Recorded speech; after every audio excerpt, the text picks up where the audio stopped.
And we're talking about electron configuration. And when we talk about the configuration of something, what's that word mean? Right? Yeah, the arrangement, how they're laid out, right? So if your job was to, do the configuration for your Christmas party, you'd make sure that like Aunt Edna doesn't sit next to like Uncle Robert because they've been fighting since like 1972 and all that. Right? Configuration is about how things are arranged in space. Now, we've been talking about some of the key experiments that led up to our current model of the atom, right? And most recently, we've talked about an experiment where we took gas emissions, right? We took the light that gets emitted by a gas when we expose it to high energy, and we were able to see different lines there. And we said each of those lines represents a specific amount of energy. And the fact that we don't get a full rainbow, but we only get specific amounts of energy, told us something about the electrons in that atom. What did it tell us? This is kind of weird. It's kind of a weird thing. So it's probably going to take us a few days of talking our way through it. Basically, as an electron moves towards the center of the nucleus, it should constantly give off energy, and that energy should get lower and lower and lower energy as it gets closer and closer, and that would make a rainbow, right? We'd start with blue light really, really high, and by the time it gets really close, it'd be emitting red light, and we'd have a whole rainbow given off. But that's not what we see. Instead, we see just really, really fine slits of light, and that tells us that you have electrons moving up. Sure, so we excite electrons and they move up, and then when those electrons move back down, they let out a specific color of light. But again, the fact that they don't let out a whole rainbow or even a section of rainbow as they move down, but they let out just this exact instantaneous, precise amount of light tells us how do they move from one orbit to another orbit. Yeah, instantaneously. They can only exist in these different orbits, and they cannot exist in the space in between. That's confusing. All right, that is confusing. But what it means is that if this is the nucleus, and this is an electron orbital, and this is an electron orbital, at no point, even when moving between orbitals, can an electron be here at that energy state. Does that make sense?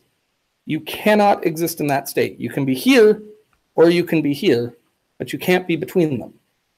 This does not work the way our day-to-day lives work, right? When we think of moving from one place to another, we have to occupy the space between those two places to get between them, right? If you want to go from here to English class, you're going to have to be in the halls at some point, right? Or like go out a window and scale through the roof, but you're going to have to be somewhere else. But that's not how electrons work.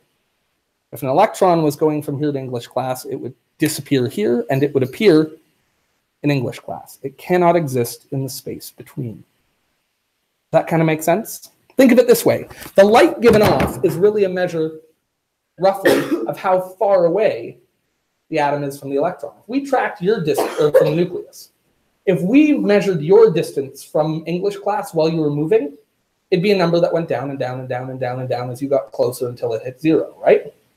And that would translate if you were emitting light the whole time, where while you were here, you'd be emitting blue light because you're far away. And as you got closer, it would get greener and yellower and then orangey and then red until you were finally there. You'd have this constant change. But the electrons don't do that. They change instantly, which tells us they can only exist in very specific key places. Does that kind of make sense? A little? Yeah. What if they are technically existing, but they're basically kind of working time around them to get there because of the speed that they're moving at? How do I get into this without getting into it, without going down the rabbit hole? It's tough to apply an analogy because the whole point of the quantum model is that we learn at really, really small spaces, matter doesn't behave the way it behaves in big ways. So what we're all trying to do is sort of describe these things based on sort of the way we think of moving through space and time, and they just have different behaviors. That's sort of one of the foundations of the quantum model, is that things just behave differently at that really small scale. And I can't really get into it for two reasons. One, I only have a lukewarm, middling understanding of myself. I am not a quantum physicist by any stretch of the imagination. Right? I took one quantum physics class once, which does not qualify me to talk eruditely about it at all. But secondly, even if I were, couldn't explain it in 5 minutes. Does that make sense? It's complicated. Is that a fair answer? I feel like it's a bit of a cop-out, but it's the best I can give you.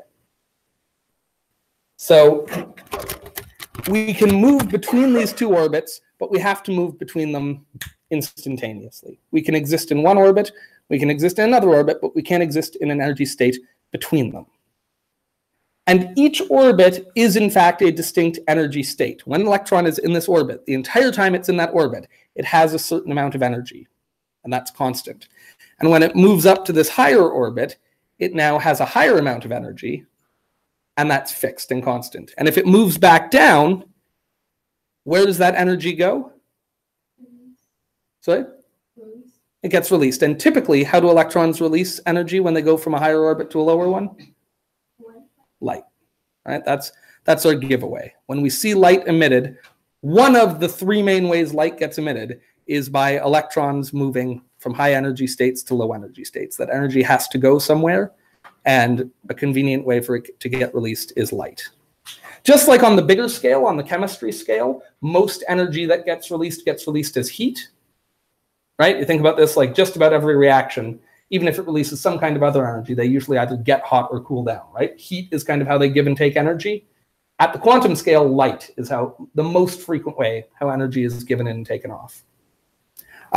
So with that in mind, because of Bohr's work, we learned that there's each of these orbitals. And like we said, Bohr numbered them. And so Bohr said the first orbital is when n equals 1. N he called the principal quantum number. And the principal quantum number is really just what we would think of as the shell number. We've always talked about orbitals in shells, right? So really you can think of this as the shell number. And when n equals 1, there can be how many electrons? How many electrons fit in the first orbital?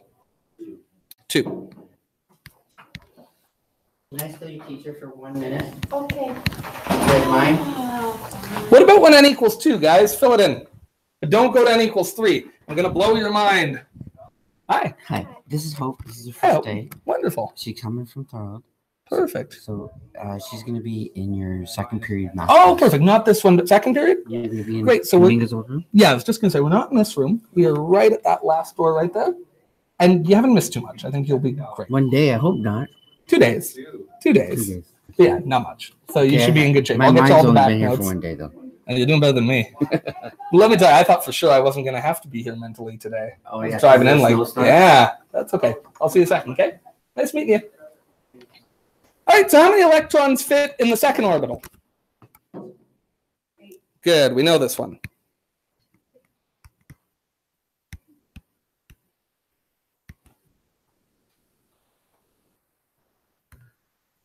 All right, in the n equals 3 orbital, however, we've always told you that the answer is 8. It's a little more complicated than that, actually.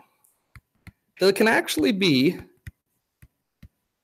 18 electrons. And you're going to see why I told you 8 in a little bit. But there's actually 18 that fit in the third shell. And in the fourth shell, yeah, very good. How'd you know that? Because it's basically just skipping numbers that are doing repeats of. I guess. Well, now I feel like I didn't get to show off my vast knowledge of chemistry. Yeah, you're right. So the actual numbers that Bohr gets to are these. By the way, the first kind of run through it, they get to the 2, 8, 8, 18 that we've always told you. But as we discovered new things, this is what we end up with. And this is, by the way, a geometric pattern. So if you've taken 3U, you can figure out the next numbers. But we're going to show you where these numbers come from. Right? So we're going to spend today talking about why. Why is this true? I don't want you to memorize these numbers. Maybe you will, maybe you won't. That's fine. But I want to talk about them and we'll make some sense of them. All right? So here's how it works. Inside of a shell, there's something called subshells. All right.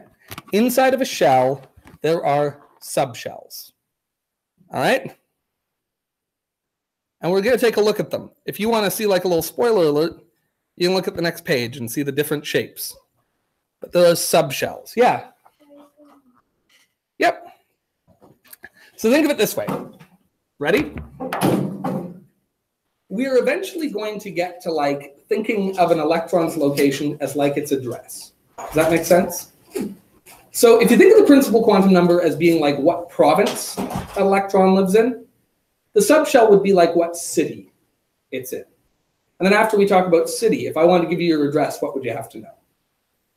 We'd say like your province, your city, then we'd say street, and then we'd actually have to say, okay. But like if I wasn't trying to get mail to you, but if I was just trying to like tell you how to get somewhere, because you're right, postal code, but house number, right? Always one smarty pants. It's like, well, I can just put the postal code on them and they'll get it to you. And that's true. But yeah, so does that make sense? Basically, an orbital shell actually is an energy level that contains a bunch of different orbitals, not just one orbital. It means every electron that's in the first shell may orbit differently. You're going to see that some orbit in a basically spherical pattern. They make a nice sphere around. While others make a little figure-8 pattern up and down. While others make a figure-8 pattern left and right. While others make a kind of figure-8 pattern forwards and backwards. So they have different orbitals inside the same shell. All those orbitals have the same energy level. If you're thinking, that's a little confusing. Yeah, it is. It's tricky. But so those subshells, and the subshells are given a number L. So here's how they've decided to name these. And I'm sorry, it's confusing. When n equals 0, the only possible value of L is 0. Okay. So in the first orbital, in the first shell,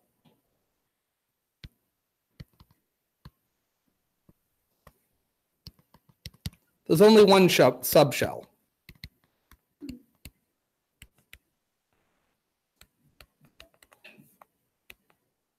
And we call that subshell L equals 0. I'm going to see if you can pick up on the pattern of how these are numbered. By the way, the numbering may seem random, but they work into mathematical equations that describe the behavior of electrons very well. Am I going to make you learn those mathematical equations? No, because they're really complicated. But the flip side to it is these numbers may seem random, but the way they're set up is very intentional. They describe the behavior of these electrons very well in equations. When n equals 2, that would be the second orbital, right? Which holds how many electrons, by the way? 8 electrons. Now there are 2 possible subshells. L can equal 0, or L could equal, what do you think? If you had to guess. 1 is correct. Good. So 2 subshells.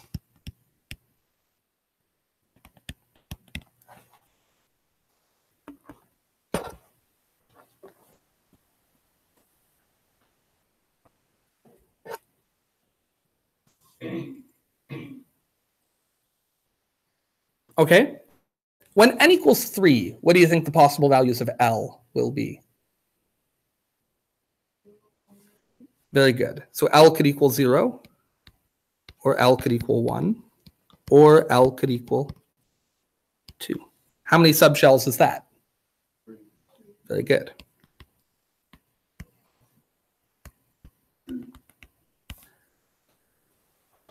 And does somebody else want to be brave and bold and make a prediction? When n is equal to 4, what are the possible values of L? I'm going to bug someone else if I can, just so we see who's feeling brave. What do you think? Yeah. Very good.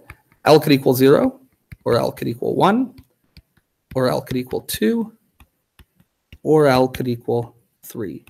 So there's 4 subshells.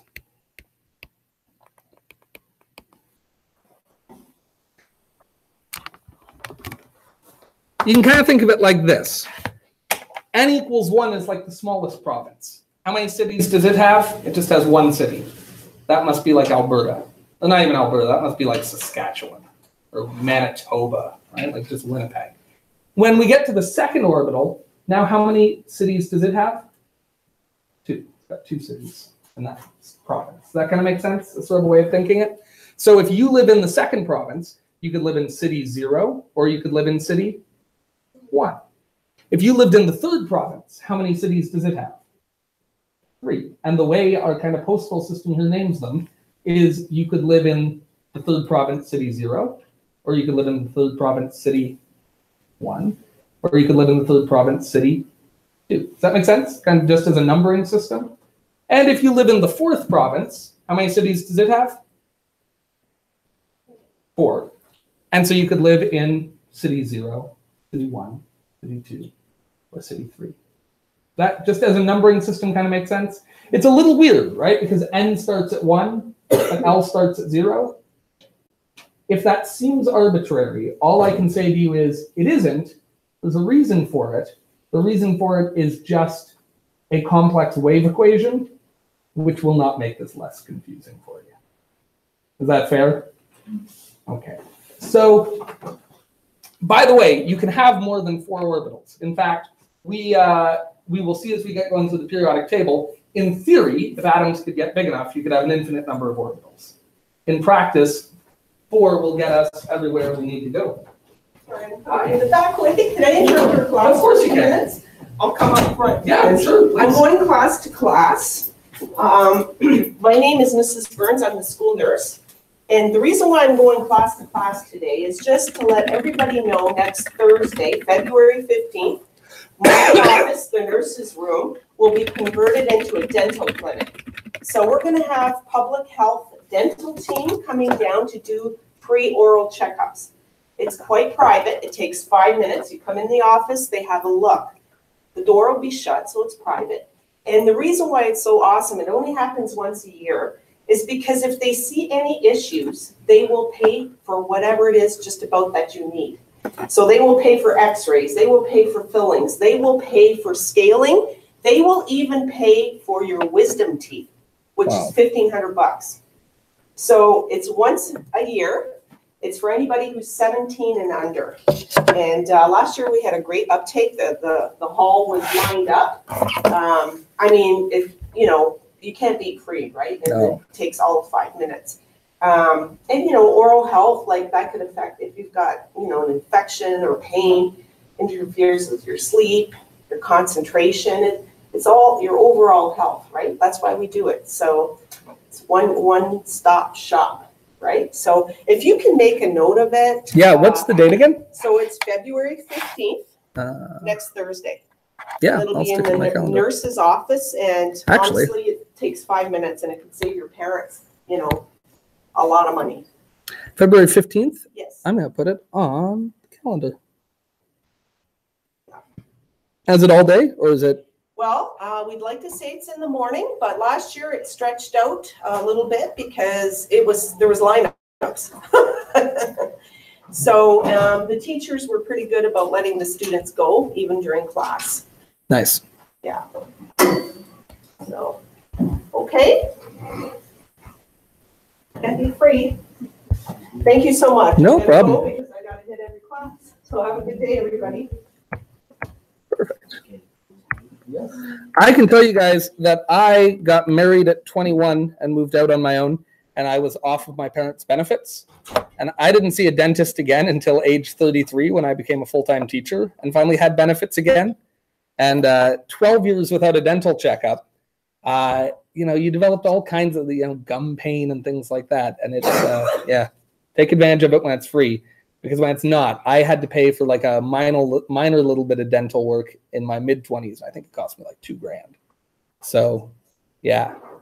Yeah. Also, if you're looking for a great career, become a dentist. It's basically a license to print money. I don't know if you ever tried to make an appointment at your dentist office, but it's always like, well, he works between 9 a.m. and 2 p.m., Monday, Tuesday, and Thursday.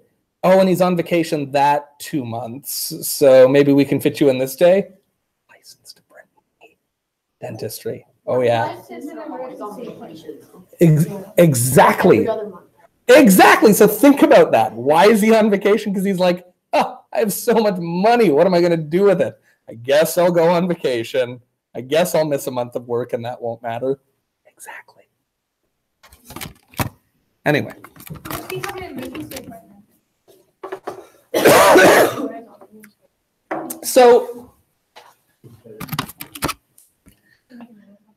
So let's see if we can make sense of this. First of all, we give these names just to make it a little less, actually, I was going to say make it less confusing, but maybe it doesn't. Maybe it just makes it more confusing.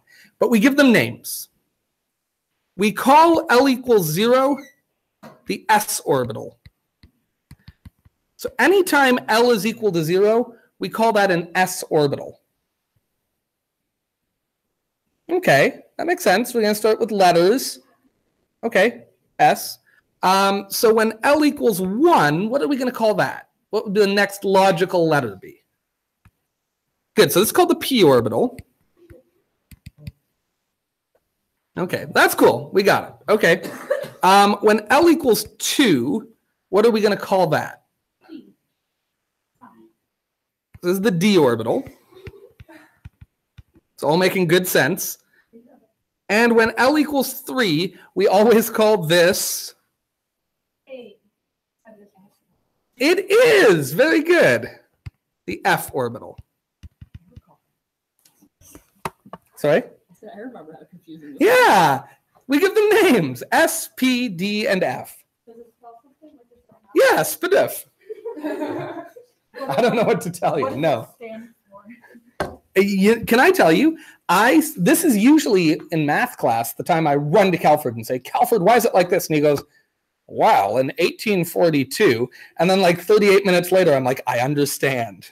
But I don't have a chemistry Calford here, so I don't know. I spent a little time looking this up last night because I was curious, but I had a crazy night, and I couldn't find it. So, yeah, Cleves is a physics guy, so he might know this. I should message him. So listen. If we stop and take a look at this, no matter what the n value, what does every orbital have? Or every shell? Every shell has a possible L value of 0 is always possible, which means every shell has an s orbital. The first shell has an s orbital, and we call it the 1s orbital. The second shell has an s orbital, and we are going to call it the 2s orbital.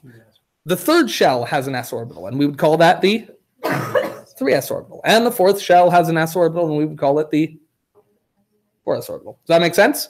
Now, is there such thing as a 1p orbital? You're just saying a word and hoping I'll nod. I know how it works when somebody goes, yes. You're looking for yes or no. Well, when n is 2, when we're in the second orbital, L can be 1, which is a p orbital, right? But when we're in the first orbital, can we get an L value of 1? No. So there's no such thing as a 1p orbital. Does that make sense? A good way to think of it is the L value always has to be lower than the n value. You can't have an n value that's equal to the L value, or you can't have an L value that's higher than the n value. Okay. So when n is equal to 1, there's just an s orbital. When n is equal to 2, there is an s orbital and a p orbital. When n is equal to 3, what would we have? S, P, and D. Good. When n equals 4, we would have S, P, D, and F. This is why, as we get into higher and higher shells, they hold more and more electrons. Does that make sense?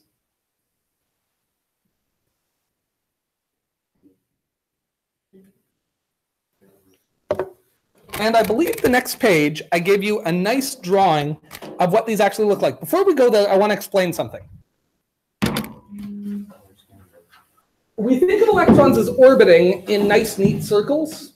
That's what we've always been taught, right? Draw your dotted line. Maybe your grade 9 teacher made you use a protractor to make those circles. My grade 9 teacher made me use a protractor to use those circles. And if you drew them free-form, no matter how good you did it, he'd rip your paper up and say, I asked you to use a protractor, and they'd throw it out. It was very disheartening. Any story with you and teachers in your past, they just terrible. I had great teachers, but they were scary. You guys don't understand that, like, teachers being nice to students is a relatively new development in the world. And like in my parents' age, they got hit with things like rulers and straps. In my age, they just hit us with their words. And now in 2018, we're expected to be relatively kind to you. Not too kind, but not when you're in grade 9. But like by the time you're in grade 11 and 12, we're supposed to be, quasi-friendly with you. See, that's the normal hatred for teachers. Just everybody's got to hate grade 9. I don't hate grade 9s, but I think it's important not to be nice to them. You can take that to mean whatever you like. But I think you can spoil them, I think you've got to, it's like anything else. When you first get a dog, you put it in the crate at night so that hopefully one day you won't have to put it in the crate at night. Does that make sense? No. But if you just let the dog run free through the house at night, right from the moment you get it as a puppy, is that going to be a well-behaved dog? No. Yeah, we don't love him. My family has never had a well-behaved dog. All of our dogs are awful. They run the house. Oh. We did the crate thing with my dog for like one night, and that was like, we're done. She officially runs the house. We have no authority. Okay, now you guys can turn this sideways. I wonder if I can too. Maybe I can. I'm not going to because it will fail miserably. So if you look, an s orbital is drawn like a sphere. But that doesn't mean it's electrons going around in a perfect circle. Here's what it means. Ready? The shape of the orbitals means that the electron can be found inside that shape. I think the number they use is 95, like 95% of the time.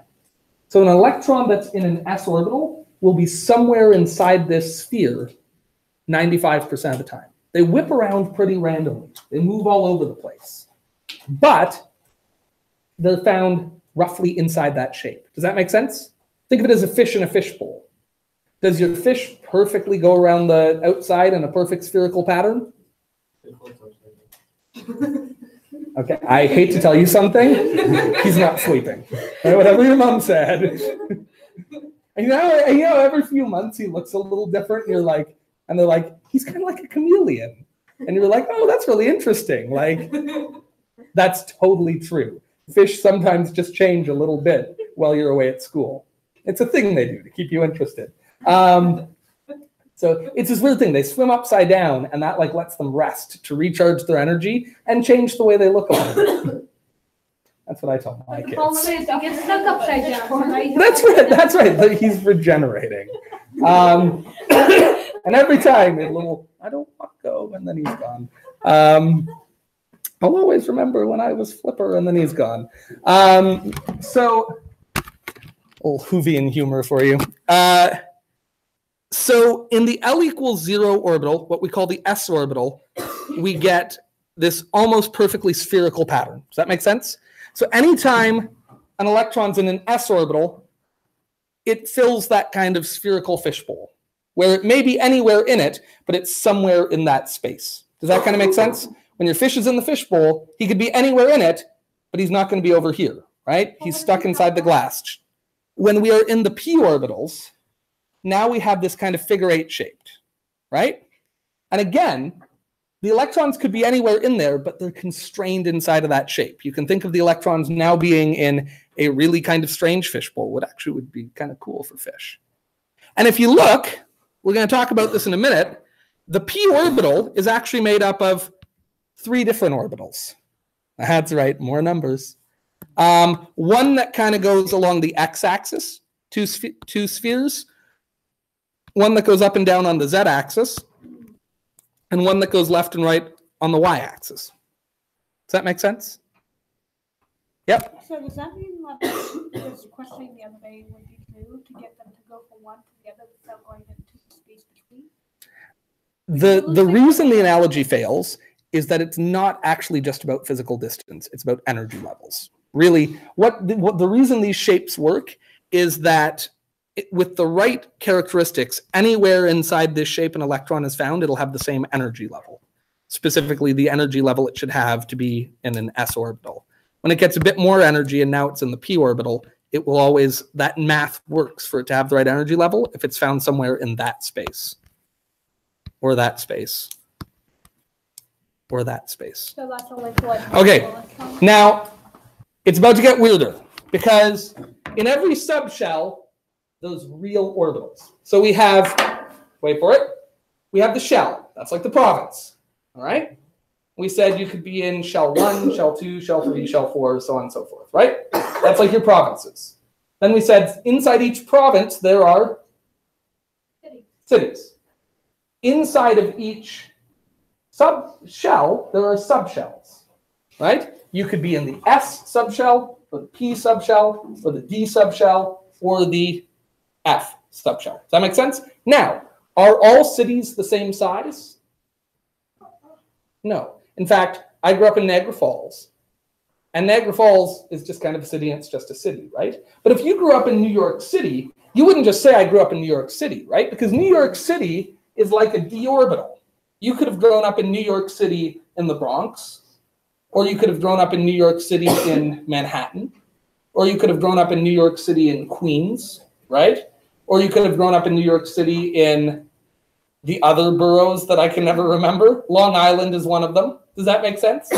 So inside the city, there's like the neighborhoods, or in the usual analogy we use, kind of the streets in that city. All right? So an s orbital is a city with just one street. I taught in one of those. It's called Smithville. There's one stoplight. And they love three-way stop signs, where when you come to a four-way intersection, one person doesn't have a stop sign and they can just go as they get there, and the three others have to stop, and it's a death trap. Smithville, you go there to die. But that's an s orbital. It's a city with just one street. Does that make sense? When you get to a p orbital, it's a city with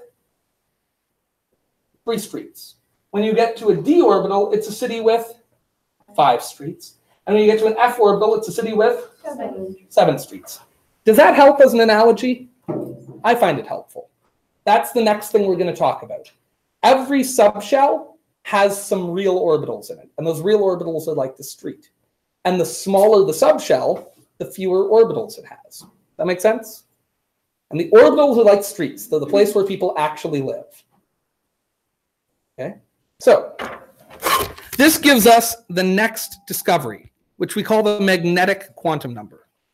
And here's basically what we discovered. This comes about because somebody discovered that if you take one of those gas emissions, and remember how we said how they make these nice clear straight lines? If you take a magnet and put it up to those, every one of those lines splits up into a bunch of other lines. And in fact, this is something called the Zeeman effect, by the way. The Zeeman effect, where if you take a magnet and put up one of these spectral lines, which I'm hoping you'll get to see tomorrow or on Friday, if I can conjure up some other schools' equipment. Sorry? You said tomorrow on Friday. Tomorrow's not Friday. Or Friday. So what you'll see is that the s orbital can't be split up. The s subshell only contains one orbital. In other words, it's like Smithville. If you live in Smithville, I don't even have to ask what street you live on. I don't know if you live there, but if you have a business in Smithville, and I have to ask you what street it's on, I know what street it's on. Because how many streets have businesses in them in Smithville? 1. Simple as that. I could just say, like, are you in the plaza with the food land or the plaza that used to have the food land? That's all I need to know. 1 street. So, but a P subshell actually has, go back and look at the previous page. How many orbitals does it actually have? 3. Good. Okay. What about the D subshell? How many did it have? Very good. And lastly, the F subshell. Very good. I want you guys to know this is challenging. All right? It's challenging. Don't be discouraged if you're like, this is tough. This is like, after this, there's like kind of a break on lessons for a few days while we just chew on this. All right? We're just going to take some time and practice. I'll give you a little assignment. We'll do some practice. We're going to do a little lab. And we're going to take a few days to make sure this really makes sense to us, because it is tricky. Okay? But, so the way we measure this is what we call the magnetic quantum number. And they call it m little l. And here's how it works. Remember, an s orbital was when L equaled what? 0. Very good. Remember that? That's the number we used for that. Well, when L equals 0, there's only one possible value of ML, and that's 0.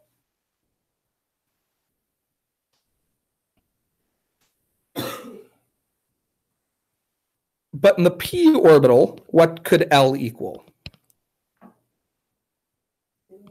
0 or 1. Remember that? In that case, ML, now let's see if anyone can guess this, because we have to get 3 numbers from this. How do we get 3 numbers from this? And keep in mind, let's actually put this up here, because maybe somebody will guess it.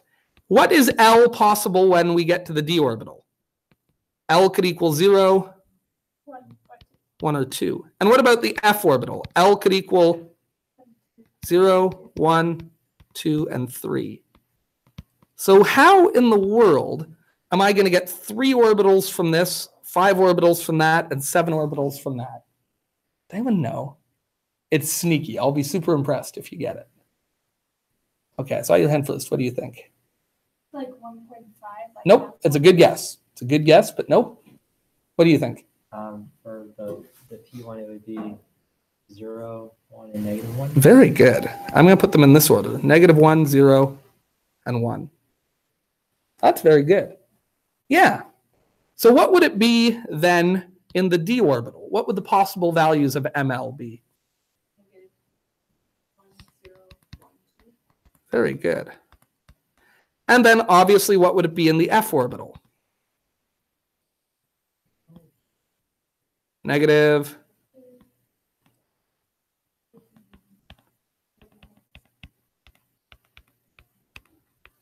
Good.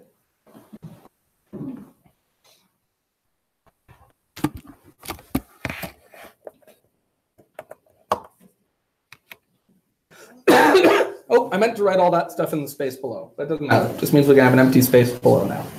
That's what it is. Yeah. So if you go back and look at the diagram, what do we have? Well, we have S. They don't even bother putting a number on it because the only possible value is 0, right? There's only one s orbital. But for P, what do you see? They have P -1, and that means the ML value is -1. And there's P0, and there's P1. And if you look, the P orbital is kind of a 2-dimensional orbital. So there's one that goes left and right, one that goes up and down, and one that goes front and back. And then I'm not even going to attempt to describe the shapes of the L orbitals. I did an activity one year where we tried to make all these out of balloons. I won't say it wasn't fun, but nobody learned anything. I'll tell you that much. It was, sorry? I said Miss Barnes. And did you learn anything? No. Yeah, so I thought about doing it again, but really I will say, yeah, not a lot of learning happened, but it was fun. What if you put marbles in the balloon for the electron? You could do that. And it would be fun. I'm still not convinced a lot of learning would happen. So we're not gonna. But does this kind of make sense? Every time we go up a shell, we open up the doors to new orbitals. But you still have the old ones. It's like in a video game, right? When you unlock a new ability, you still have all the old abilities, right? And every time you unlock a new subshell, it has more real orbitals in it, which means it's going to be able to fill or to fit more electrons. And this brings us to the last number, which is a word I hate because it implies something that isn't the thing, which is spin. There are two states. There are two states that an electron can be. And early on in the game, they gave them the word spin. And we kind of talk of them spinning clockwise or spinning counterclockwise. I just want to be clear, that's an analogy. And it's a poorly chosen word because it implies to us that electrons are moving around and some are spinning this way and some are spinning that way. And that's not it. Or, I should say more accurately, we have no idea if that's it. You can't actually see an electron. All we know is that electrons respond one of two ways to magnetism. All right? Which is they're repelled by the north end or they're attracted to the north end. All right? And for some reason, somewhere along the line, this was given the name spin. And that is the official name. Like we talk about the spin state of a quantum particle. That is the real name. But it does not mean that these things are spinning. But what it does mean is that every orbital holds two electrons. One that has a spin that is attracted to the north side of a magnet, the other that's attracted to the south. Does that make sense? So every electron, or every orbital, every real orbital, like every one of, wait for it, every one of these holds two electrons.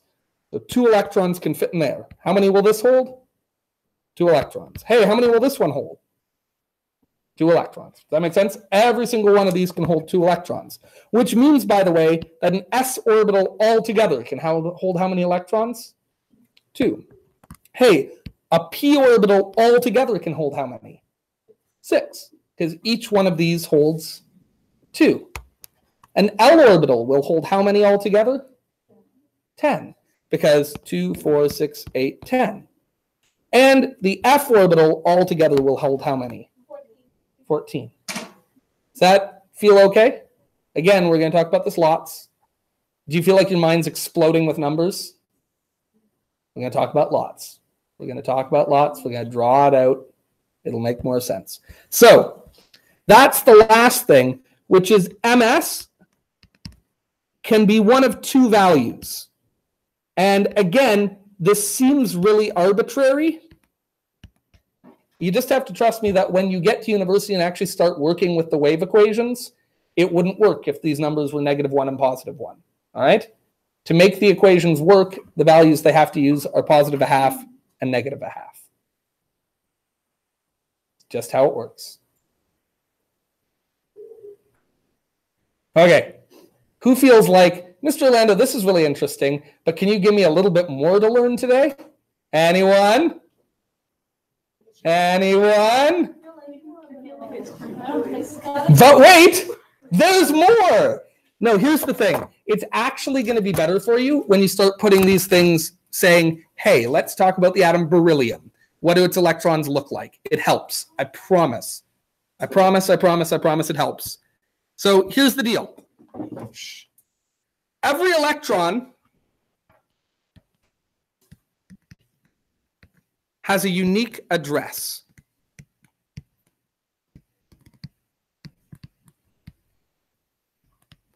All right? In other words, every electron can be described by N equals, L equals, ML equals, oh, I've been putting equal signs and then I stopped, and MS equals. And if you know those 4 numbers, you know that electron's address. You know where in the atom that electron can be found. 2 Ds? Yeah, I think I spelt it right. if you put a space, you wrote 8. So, when I say it's a unique address, what I mean is this. In an atom, can 2 electrons be in the same place? No. So every single electron is going to fit in a certain place, and each place can only hold 1 electron. Okay. So that's called the Pauli exclusion principle. Basically, it means 2 electrons can't live in the same house. Well, or if you like to use the analogy, really what we could say is that like every house holds 2 electrons and one lives on the top floor, one lives on the bottom floor. Does that make sense? Like depending on how we define these things, but they always, every electron has a unique location where only it can be. That's the Pauli exclusion principle. Then 2 more ideas. Aufbau's principle says low energy orbitals get filled first.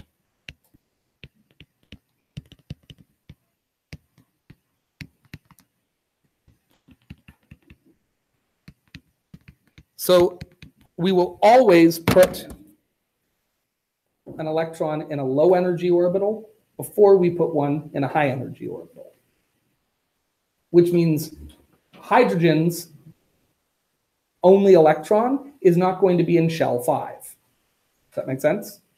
Its electron is going to be in the first shell. And we fill an s orbital before we fill up a p orbital. Does that make sense? We always go with the lowest energy first. And there's a little diagram here to show you the order in which they get filled. So if you just kind of go in this order, the first orbital that gets filled always will be 1s. Then as we keep going, 2s. Then 2p, followed by 3s. Then 3p gets filled, but does 3d come next? No, as it happens, it's easier for an atom to fill up 4s than it is to fill 3d. That's lower energy. After 4s is filled, 3d gets filled. Then, and then. Does that make sense? So that is the order. And interestingly, by the time we get here, we are like off the periodic table. So even though here we'd actually have to get letters higher than F, in the atoms that actually happen in nature, it doesn't come up. Does that make sense? So this little diagram of Aufbau's principle, we spend a lot of time drawing, where you just go 1s, 2s, 3s, 4s, 5s, 6s, and then you start filling in the p's. But does 1 have a p? No, but 2 does. 3 does. 4 does. 5 does. 6 does. And then we fill in the d's. Does 2 have a d? No, so I have to jump down to 3, 4, 5, 6, and then I would fill in the f's. Does 1 have an f? No. 2, no. 3, but 4 does. 5 does, and 6 does. And then when I want to know what order to fill them in, we just make diagonal lines across. Does that make sense?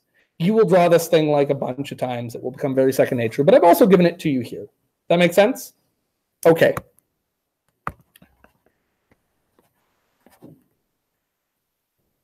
And then the last rule, Hund's rule, I'm going to come back to when we actually get filling them up. Okay? So let's go. Let's actually put electrons in an orbital, and I promise it will help.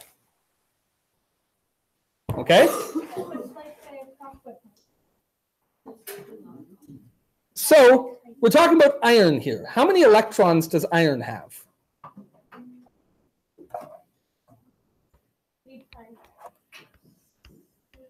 Iron has, very good, 26 electrons. Does everyone know where I got that? Yeah, tell me if you don't. Don't be shy. Now's the time to say it. If you're thinking it, there's probably 4 people thinking it who will be really glad when you say I don't get it. All right, here we go. So we have 26 electrons to fill in. Now, if we go up and look here, what gets filled first? 1s. And how many electrons does every orbital hold? 2. And the way we show that is this. We show 1 as a little arrow going up. That would be the one whose spin is positive. And then we show 1 as an arrow going down. Okay, how many electrons do we have left? 24. Okay, I'm just going to keep a little tally here. So we've got 24 left. You don't have to write this. It just helps me do that as we think. What orbital gets filled next? So we've filled 1s. Now we're filling 2s. And again, when we look at the s orbital, how many actual orbitals are there? Just the one. And how many electrons fit in an orbital? So what am I going to draw? So 1, 2. How many electrons left now? Okay, so there's 22 left. Now, what gets filled next? We filled 1s. We filled 2s. What gets filled next? Okay, so we filled 1s. We filled 2s. Now we fill 2p. And how many orbitals does 2p actually have? Yeah, 6 electrons, right? 6 electrons that go into 3 actual orbitals, right? The 2p -1, the 2p 0, and the 2p 1, right? You don't have to draw those down there, but I'm going to do it just to remind us. And how many fit in each? 2. And I want to show you something, because this is that last rule we talk about. It doesn't matter in this case, but it will matter eventually. They all get 1 first. So I would say this gets 1, then this gets 1, then this gets 1, and then this gets its second, that gets its second, that gets its second. Did that make a difference here? No. But if you run out of electrons, you can see how that would matter, right? They all get 1 first, then they get their second. How many electrons do we have left now? We've just used 6. Good, we have 16 left. What gets filled next? Wait 1 sec. Oh, whoops. Okay, so next 3s gets filled. And how many does it get? 2. And then we have 14 left. What gets filled next? 3p gets filled. Good. And how many will it get? Yeah, so 1 for each of them, and then the second for each of them. How many do we have left now? Yeah, good. And where are they going to go? Into 3D, right? Is that right? Is that right? Ah, yeah. If we look, the next thing to get filled is 4s before 3p. That's why that little diagram is really useful. You'll draw it along. So the 4s gets filled next. And how many? We have 8 left. How many will it take? 2. Good. Just like that.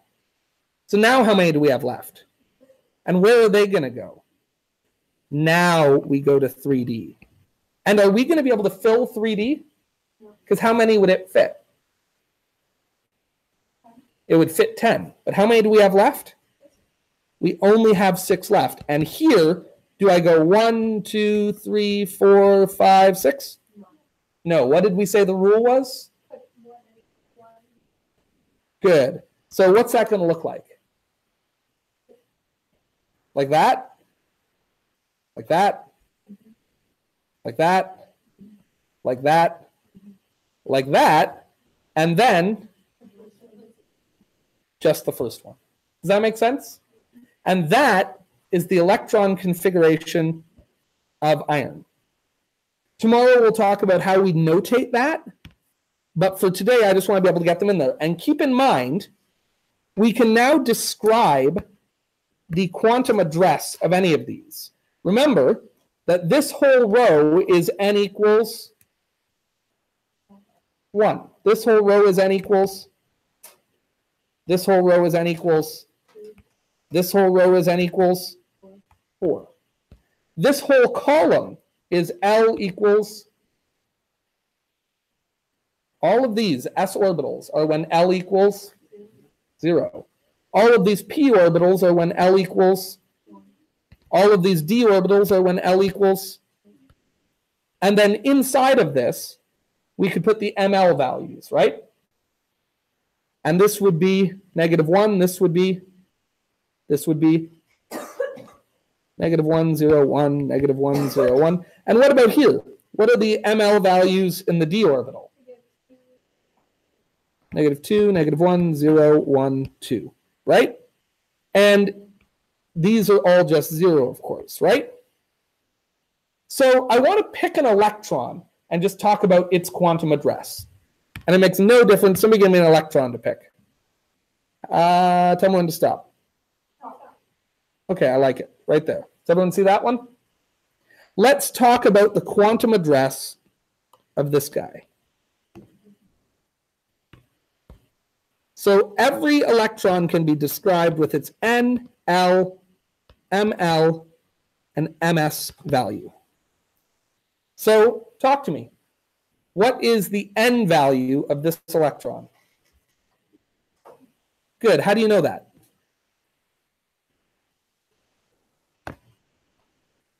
So how do we know that? Good. Second shell. Second shell. Its principal quantum number is 2. It's in the second shell. What's its L value? Nope. 1. And that tells us that it is a p orbital, right? Does everyone love the rainbow pen as much as I do? Okay, I'm just checking because I like it a lot. What about ML? 0, which tells us that it's in this middle one, right? And then its spin number, this is arbitrary, but if we draw the arrow up, we're going to call that positive. If we draw the arrow down, we're going to call that negative. That's just a choice, all right? That is arbitrary. But so for this one, we're going to say its spin value is negative what? Negative a half. Very good. And that is the quantum address of that electron. So in an iron atom, that particular electron is the electron that's in the second shell, in the p orbital, in the middle p orbital, because its ML value is 0, with a spin that's negative. Yes, you had a question. Okay. Can I give you guys another one to do? I want you to give me the quantum address of this guy right here.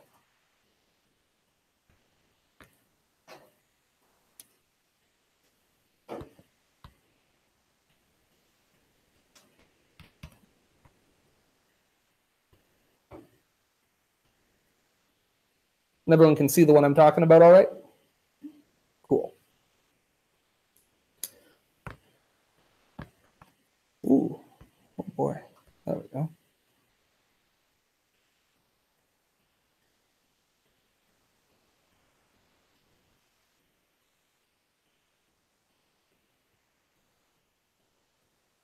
I hate when I forget to charge my computer. It's also tied down.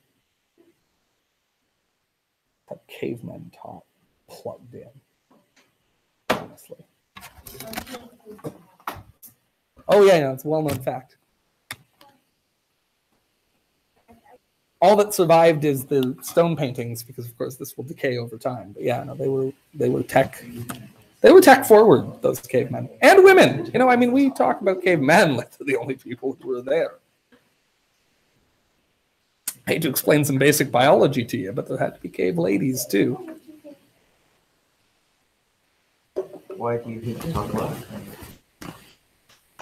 It's a lesser science, biology. Is that bad to say? I probably shouldn't have said that. It's not bad. So somewhere Merg is plotting her revenge. She don't, you know, she heard that and she's like, oh, you think so, do you? Yeah. She's like in the middle of teaching a lesson. She's like, we have to stop. She's like, everyone take your textbook out. We're done. Yeah, I just saw this lower back pain. You see Merg has this little Orlando doll. Gah! A biology teacher and voodoo expert. I don't know that. Merg's awesome. My favorite, yeah, she's so funny. I always, when I don't have students to help, I always go have lunch with Merg in this Bainbridge. And that's so funny. But I could see her having a voodoo doll of me. She's like, leave your soup in the fridge for 3 weeks, will ya? Gah! Your little birthday present is they're giving you back the voodoo doll. So you. I like it. Okay, who can tell me about this electron? What do we got? Do you got it? All right. You all right in? It's a rainbow pen. It's pretty fun. Did I do it right? Pretty fun. Listen, what did I case do? scenario you didn't do it right, and we'll fix it. God, is that such a big deal? Everyone's so afraid of being wrong. Okay, we're wrong sometimes. I call those weekdays. Yeah, the weekdays are very weak for you. Okay, so So we have an n value of 3. The principal quantum number is 3. What does that tell me? What's it tell me? The principal quantum number is 3. We're in the third shell. Then the L value is 2. What does that tell me?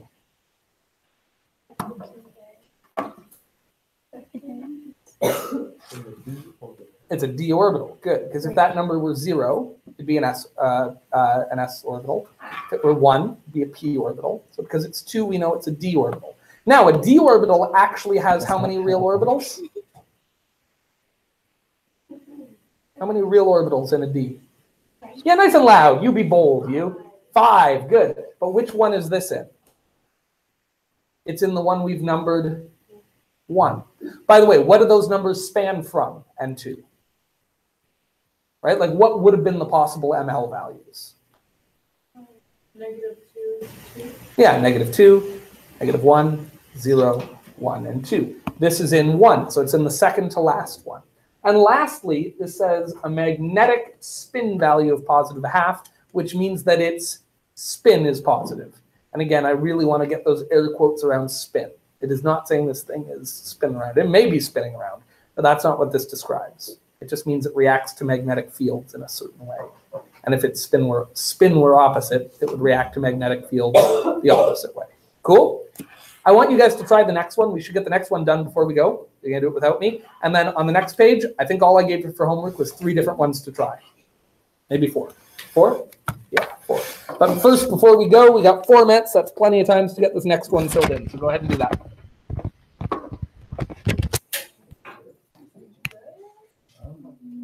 AU. AJ silver. Okay. AU is indeed gold.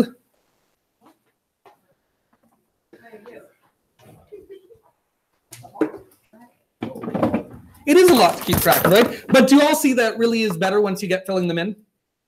It doesn't feel quite as daunting, does it? When you actually can diagram them out. At least I find that it's less hellish when you actually get filling them in the...